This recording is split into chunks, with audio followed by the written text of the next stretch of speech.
এ যেন একটা ক্যানভাস। হ্যাঁ, ছবির মতো সুন্দর একটি জায়গা হলো রঙ্গ রিভার ক্যাম্প। এখানে রয়েছে পাহাড়, নদী, ঝর্ণা, ন্যাচারাল সুইমিং পুল, আর চারিদিক থেকে শোনা যায় বিভিন্ন রকম পাখির কলতান। সত্যি অসাধারণ একটি জায়গা। তো আমরা যাচ্ছি আজ রঙ্গ রিভার ক্যাম্প, যেটা রয়েছে বিন্দুতে। আমার শহর মালবাজার থেকে এখানে যেতে সময় লেগেছিল 1.5 ঘন্টা। জায়গাটা খুবই সুন্দর। তো আমরা পৌঁছে গেছি রঙ্গ রিভার ক্যাম্পে। গাড়ি একটু উপরে পার্ক করে তারপরে নিচে একটু ট্রেকিং করে যেতে হয়। জায়গাটা খুবই সুন্দর, কিন্তু যেহেতু অনেকটাই ট্রেকিং করতে হবে, তাই এখানে বয়স্কদের না আনাই ভালো। ফাইনালি আমরা পৌঁছে গেলাম রঙ্গ রিভার ক্যাম্পে। আমি তো পৌঁছে জাস্ট মুগ্ধ। তোমরাই দেখে বলো জায়গাটা কেমন। আর এই রঙ্গ রিভার ক্যাম্প কিন্তু খুবই বাজেট ফ্রেন্ডলি। এখানে 3 বেলা খাওয়া দাওয়া নিয়ে আমাদের পড়েছিল পার হেড মাত্র 1300 টাকা। আর এখানে কিন্তু তোমরা পেয়ে যাবে মাড হাউস, টেন্ট হাউস, এ শেপ কটেজ, সব রকমের ব্যবস্থা এখানে রয়েছে।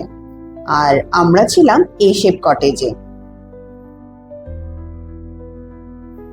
আর আমি পৌঁছেই ড্রেস চেঞ্জ করে চলে গেলাম ন্যাচারাল সুইমিং পুলে স্নান করতে, যেখানে আমরা খুব মজা করলাম। এটা কিন্তু একটা পারফেক্ট প্লেস, যেখানে তোমরা তোমাদের ফ্যামিলি মেম্বার, বন্ধু কিংবা লাইফ পার্টনারের সাথে এসে খুব সুন্দর একটা সময় কাটাতে পারবে।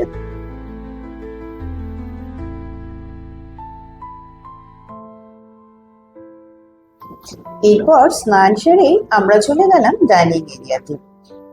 লাঞ্চে ছিল গরম গরম ভাত, ডাল, আলু ভাজা, ভেন্ডি ভাজা, আর সাথে ছিল ডিমের কারি।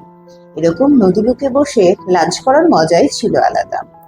লাঞ্চ সেরে আমার হাজবেন্ড আর ছেলে একটু রেস্ট করছিল, কিন্তু আমি একদম রেস্ট করিনি। আমি পুরো জায়গাটা ঘুরে ঘুরে দেখছিলাম। এত সুন্দর একটা জায়গা, এখানে কি এসে রেস্ট করা যায়? তাই আমি পুরো জায়গাটা ঘুরে দেখছিলাম আর উপভোগ করছিলাম। এরপর সন্ধ্যাবেলায় আমরা চলে গেলাম ডাইনিং এরিয়াতে। সন্ধ্যাবেলার দৃশ্যটা ছিল একদম অন্য রকমের। এখানে আমাদের সন্ধ্যাবেলায় দিয়েছিল চা, কফি, পকোড়া। এছাড়া এখানে আমরা নিয়েছিলাম চিকেন পকোড়া, সেটা এক্সট্রা ছিল অবশ্য।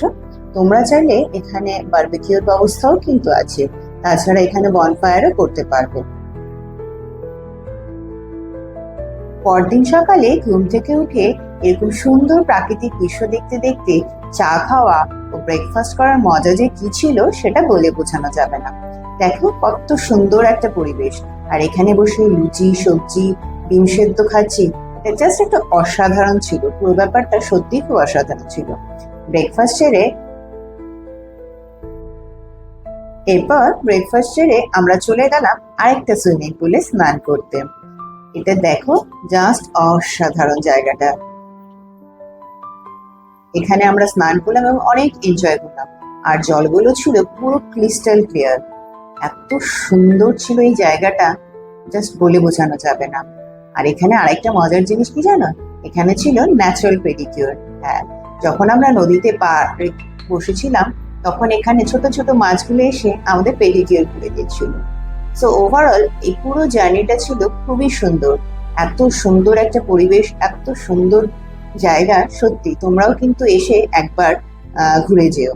আর তোমাদের যদি ভিডিওটা ভালো লাগে, প্লিজ একটা লাইক, কমেন্ট অ্যান্ড সাবস্ক্রাইব করতে ভুলো না কিন্তু।